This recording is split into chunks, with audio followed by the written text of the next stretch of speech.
काजर घूमर और मजीठी, सब गुण पूरन सबे अनूठी। नित्य लीला में तो हरिराय जी कहते हैं कि प्रभु जैसे अलौकिक हैं वैसे प्रभु की गायें भी अलौकिक हैं। समग्र लीला परिकर अलौकिक है। काजर घूमर और मजीठी, सब गुण पूरन और सबे अनूठी, ऐसी प्रभु की गायें। वेणु के नाद द्वारा जब प्रभु सुधा का वर्षण करते हैं तब ये गायें अपने कर्ण को पुट बनाकर, दौना बनाकर उस सुधा का रसपान करती है। और पी हुई सुधा दुग्ध रूप से प्रसाद में, वह दुग्ध भी साधारण नहीं, वही सुधा का अमृत उसमें भी मिला हुआ है। इसलिए मधुराष्टक में महाप्रभु जी ने कहा गावो मधुरा। ये गाय भी प्रभु के उन माधुर्य भावों को जानती और इसलिए वह भी सेवा में सहायक है, लीला में सहायक है। और बड़े बड़े भक्त संत महात्माएं, जब उनसे पूछा गया कि आपको प्रभु के कौन से स्वरूप में अधिक प्रीति है, तब हमारे गोपाल दास ने तो कहा, ते पद क्या देख शूझे गोधन पूंखे धारे जी, जय सुंदरी मुख सुप्रभामिनी वारंवार अघारे जी। कौन से चरणारविंद तुम्हें अधिक प्रिय है? वह रास में नाचते हुए, वह कालिये नाग की फड़ाओं में नाचते हुए, वो सखाओं के साथ माखन चोर कर भागते हुए। गोपाल दास ने तो कहा, जब गायों को चराते हुए प्रभु जब पीछे पीछे जाते हैं, मुझे तो उन्हीं चरणारविंद में आसक्ति। ते पद क्या रे देख शू जे गोधन पूंखे। जब आप गायों के पीछे जाते हो तब आप गुरु बन जाते हैं। आप मुझे तो कहते हैं जैसे गो यानी इंद्रियां, और भटकती हुई संसार में इंद्रियों को जब गुरु का संगम होता है, जब गुरु का सानिध्य प्राप्त होता है, तब वह भगवान की परख कर देता है। वैसे ही संसार रूपी वन में भटकती गौ रूपी इंद्रियां, भगवान उनको चराते हुए इकट्ठी कर कर नंदालय की गौशाला में।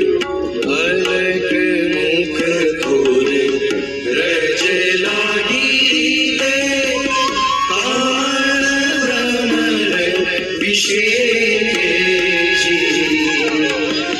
गोप मंडली मध्य देखी रंग अनेक उपजावे जी। और इस तरह सायंकाल प्रभु गायों को चढ़ाते हुए जब गोकुल की ओर आती है, गायों को लेकर प्रभु पधारते, और आरती लेकर खड़ी हुई गोपियां जब प्रभु के रूप को निहारती हैं और पलक बंद हो जाए तो जड़ उदीक्षताम पक्ष्मकृत शाम, तब ब्रह्मा जी को भी जड़ कह देती। आ देवताओं में पापण होती नहीं कि पलकारा मारे, पर भगवत दर्शन की इच्छा क्या हो?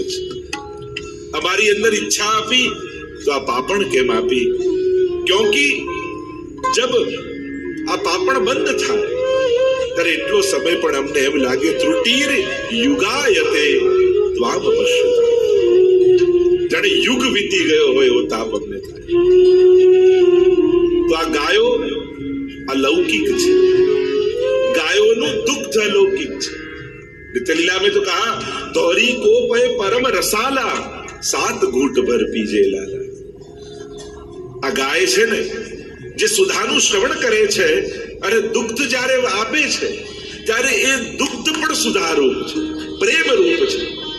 કારણ કે આ જગતમાં પ્રેમનું સાકાર કોઈ સ્વરૂપ હોય તો એ દૂધ છે। क्योंकि जब एक स्त्री मां बनती है तब उसका वात्सल्य दुग्ध बनकर साकार हो जाता है। प्रेमनी ક્યાંય ન હોય પણ પ્રેમનું સાકાર या મૂર્તિમંત રૂપ જોવું હોય તે દુગ્ધ છે. वह वात्सल्य का मूर्तिमंत रूप है और इसीलिए प्रेम रूप है. तो धोरी को पे परम रसाला. आप कटोरी में दूध प्रभु को धरते हो ना तो प्रभु सीधे नहीं पी जाते, 7 घूंट भर पीजे, 7 घूंट भर के पीते हैं. और आचार्यों ने, टीकाकारों ने कहा ये 7 घूंट प्रभु पीते हैं क्योंकि प्रभु का स्वीकारना वो भी एक प्रकार का दान होता है. आप जो भाव की सामग्री धरते हो, जो भाव की वस्तु प्रभु को अंगीकार कराते हो, उस वस्तु को स्वीकार करके प्रभु उस भाव का दान आपको करते हैं. जैसे झारी जी भरकर प्रभु के पास पधराई, आपने यमुना जी का प्रभु को अंगीकार कराया तो यमुना जी प्रसन्न होते हैं. तुमने मेरा भगवत संबंध कराया, मैं तुम्हें आशीर्वाद देती हूँ, जो सुख मुझे मिला है वो सुख तुम्हें भी प्राप्त हो. आप जब फूलों की माला बनाकर प्रभु को अंगीकार कराते हैं तब ये पुष्प रूप ब्रजभक्त प्रसन्न हो जाते हैं और वो प्रसन्न होते हैं कि तुमने मेरा भगवत संबंध कराया, हम तुम्हें आशीर्वाद देते हैं, जो सुख हमें मिला है वो सुख तुम्हें भी प्राप्त हो. और इसीलिए हमारे यहाँ सामग्रियों के भाव, वस्त्रों के भाव, क्योंकि वस्तु का अंगीकार कराकर प्रभु के उन आशीर्वाद, उन व्रज भक्तों के उन आशीर्वाद का ग्रहण किया जाता है. क्योंकि कृष्ण भक्ति में सीधे कृष्ण की कृपा काफी नहीं है, यहाँ पहले व्रज भक्तों की कृपा प्राप्त करनी पड़ती है, फिर प्रभु कृपा करते हैं. तो इन व्रज भक्तों की कृपा प्राप्ति के लिए हम उन वस्तुओं का अंगीकार कराते हैं. तो ये प्रकार पुष्टि मार्ग का है. तो जब प्रभु 7 घूंट भर पी के दुग्धपान करते हैं तो 7 अवस्थाओं का प्रेम की उसका दान करते हैं. प्रेम, आसक्ति, व्यसन, आवेश, प्रवेश, त्रपा और मूर्छा, ये 7 भक्ति की जो अवस्थाएं हैं उनका दान प्रभु 7 घूंट भर पीजे लाला, 7 घूंट पीकर दान कर. तो ये मूर्तिमंत भक्ति का स्वरूप है दुग्ध. और हमारे श्रीनाथ जी बाबा का दर्शन जो कर रहे हैं, स्वरूप महात्म्य का दर्शन, उसमें एक प्रकार ये भी आता है. जो स्वरूप भावना की चर्चा पहले दिन से हम कर रहे हैं कि श्रीनाथ जी के स्वरूप का भाव क्या, तो अनेक प्रकार के भाव हमने देखे श्रीनाथ जी के स्वरूप का और उनकी पीठिका के चिन्हों का. तो उन भावों के क्रम में, स्वरूप महात्म्य के क्रम में एक ये भाव भी बताया कि हमारे जो श्रीनाथ जी बाबा हैं वो मूर्तिमंत प्रेम लक्षणा भक्ति का स्वरूप है. मूर्तिमंत प्रेम लक्षणा भक्ति, नवधा भक्ति प्रकट रूप से आपको देखनी हो, 9 भी नहीं कहूंगा, 10धा भक्ति. क्योंकि श्रवणम कीर्तनम विष्णु हो, स्मरणम पाद सेवनम, अर्चनम वंदनम दास्यम, सख्यम आत्मनिवेदनम, ये नवधा भक्ति. और महाप्रभु जी कहते हैं 10वीं भक्ति, जब ये नवधा भक्ति फलरूप हो जाती है तब प्रभु प्रेम लक्षणा भक्ति का दान करते हैं. तो ये प्रेम लक्षणा भक्ति का मूर्तिमंत स्वरूप हमारे श्रीनाथ जी बाबा है और नवधा भक्ति उनकी कंदराओं में विराजती. श्रवणम, श्रवण भक्ति नवधा भक्ति के पूरे क्रम में बताया. श्रीनाथ जी बाबा की कंदरा में एक सर्प का चिन्ह है और सर्प का एक नाम है चक्षुश्रवा. हमारे यहाँ पल्ला के पदों के उल्लेख में भी आता है कि जब चंदन का पल्ला आता है तो चक्षुश्रवा को प्रिय पालना, ऐसा पद भी आता है. तो चक्षुश्रवा मतलब सर्प के कान नहीं होते, वो आंख से सुनता है, इसलिए उसे कहा जाता है चक्षुश्रवा, जो आंख से सुने. और उसको प्रिय क्या है तो कि चंदन. तो चक्षुश्रवा को प्रिय पालना यानी चंदन का पल्ला. तो सर्प का जो चिन्ह है श्रीनाथ जी की कंदरा में वो श्रवण भक्ति का द्योतक है. जब आप श्रीनाथ जी बाबा के दर्शन करते हो और सर्प का दर्शन करो तो ठाकुर जी आपको श्रवण भक्ति का दान देते हैं. भक्ति का प्रारंभ श्रवण से होता है और भक्ति, ये नवधा भक्ति साधन रूप भी है और यही नवधा भक्ति फल रूप भी हो जाती है. साधन रूप सुनू तो भाव हो, ये साधन. और फलरूप यही श्रवण भक्ति। ऐसा भाव प्रकट हो चुका है, अब प्रभु की कथा सुने बिना रहा ही नहीं जाता। ये फलरूप श्रवण, वही श्रवण साधन रूप भी होता है। भक्ति पाने के लिए करो तो साधन रूप, और भक्ति पा ली और जब फलात्मक ढंग से उसको स्वीकारो तो फल रूप हो जाए।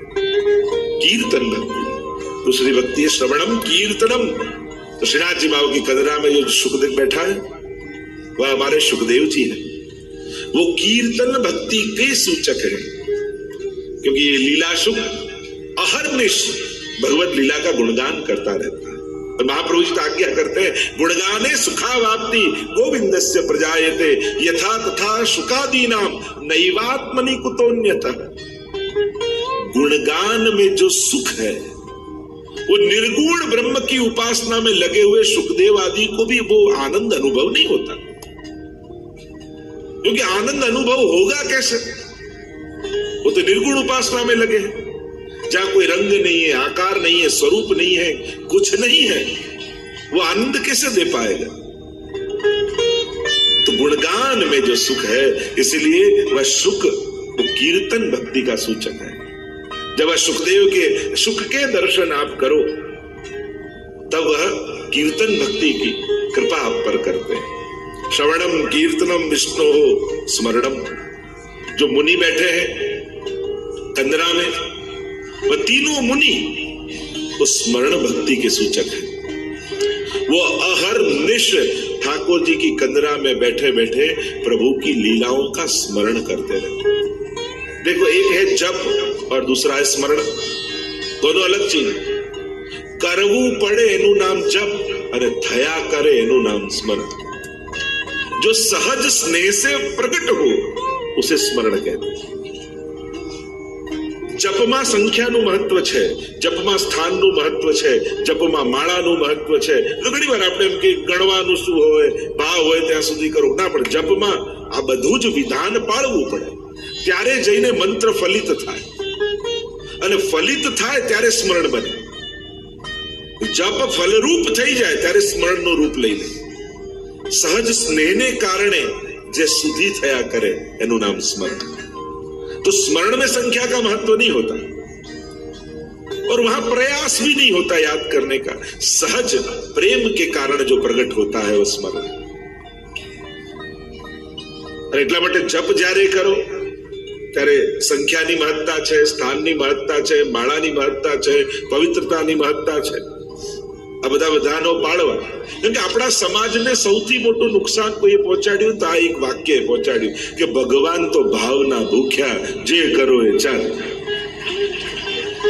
આ વાક્ય એટલું મોટું નુકસાન આપણા હિન્દુ ધર્મને પહોંચાડ્યું છે કે हम सभी विधि विधानों को छोड़ देते। ये वाक्य के कारण सभी छूट ले लेते, भगवान तो भावना भूख्या, और ये कहकर हम सबसे छूट जाते हैं। तो जो बात कर रहे थे स्मरण भक्ति, ये मुनि जो है उस स्मरण भक्ति के दूसरे तो नवदा भक्ति ठाकुर जी की कंदरा में श्रवणम कीर्तनम विष्णु स्मरणम पाद सेवनम।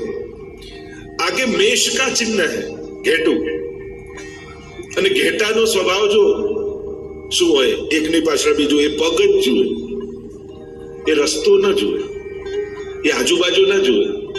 जब मेष घेटू चालतू है तो सामे वाला पग जोईने चाले, ये पाद सेवन भक्ति नो सूचक है। ये चरणारविंद की भक्ति का, इसलिए नवदा भक्ति में पाद सेवन भक्ति भी है कि भक्त जब दास भाव को प्राप्त होता है फिर चरण के अलावा और कुछ, जैसे चरण कमल वंदो हरिराई, जाकी कृपा पंगु गिरि लंगे, अंधे को सब कुछ दर्शाई, बहरो सुने मुख पुनि बोले, और रंक चले सिर छत्र धराए। चरण की वंदना, और चरण की वंदना हर जगह, गोपी गीत में भी गोपियां कहती है प्रणत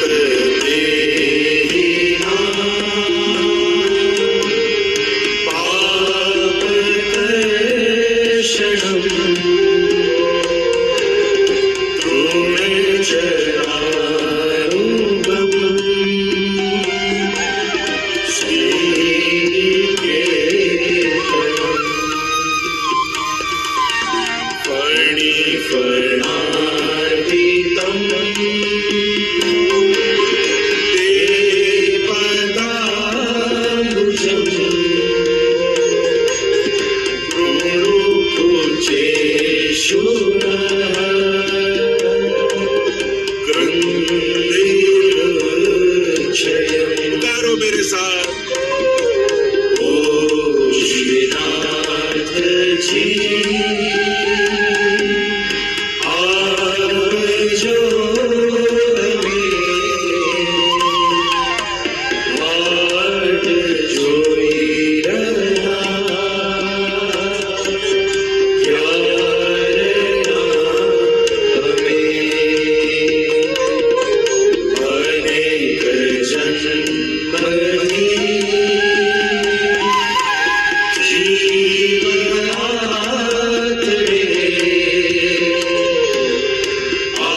गोपियां कहती हैं कि प्रभु आपके चरणारविंद कैसे हैं?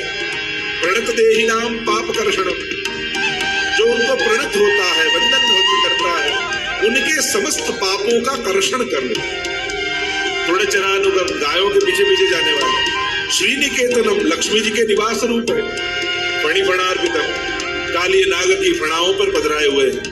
ते पदाम्बुजम, वह आपके चरणारविंद, आप हमारे हृदय पर पधराइए। पाद सेवन भक्ति, और इसीलिए प्रत्येक वैष्णव को अपने घर में विराजते ठाकुर जी के रोज चरण स्पर्श अवश्य करने चाहिए, वंदन अवश्य करने चाहिए। दंडवत करो, चरण स्पर्श करो। पाद सेवन भी भक्ति है। मेष का जो चिन्ह है वह पाद सेवन भक्ति का द्योतक है। और पाद सेवन के लिए, चरण कमल के लिए तो बहुत बहुत बहुत हरेक पुराणों में, हरेक ग्रंथों में गाथाएं गाई। हम तो श्रीनाथ जी बाबा के चिन्हों का दर्शन कर रहे हैं, तो जो पाद सेवन भक्ति, श्रवणम कीर्तनम विष्णु हो, स्मरणम पाद सेवनम अर्चनम, जो मयूर है गिरिराज श्रीनाथ जी की कंदरा में, वो अर्चन भक्ति है। जो है उसका समर्पण करो। मयूर क्या करता है? उसके पास जो श्रेष्ठतम वस्तु है, और वो है उसका पीछ, पक्ष। बरहा पीड़म नटवर वपुः कर्णयो कर्णिकारम बिभ्रद्वांसः कनक कपीशम वैजयन्तीं च मां। बरहा पीड़म, बरहा यानी मयूर, पीड़म यानी पक्ष, पीछा। मयूर, उसके पास जो उत्तम में उत्तम वस्तु है वह प्रभु को धर देता है। ये अर्चन है। उत्तम पदार्थों का समर्पण करके अर्चना करो प्रभु। सेवा में आपड़ा सामर्थ्य में जे उत्तम आवतुं होय ए प्रभुने अंगीकार करावे। तो घणी वार लोकोने जोया छे, आ क्यारनी वस्तु पड़ी छे, कामनी ना होय तो मंदिरे पधराई आવો। जे कोईना कामनी नहीं है, भगवानना काममां आवे त्यारे कहेवुं पड़े के तारुं एवुं ज लागे छे।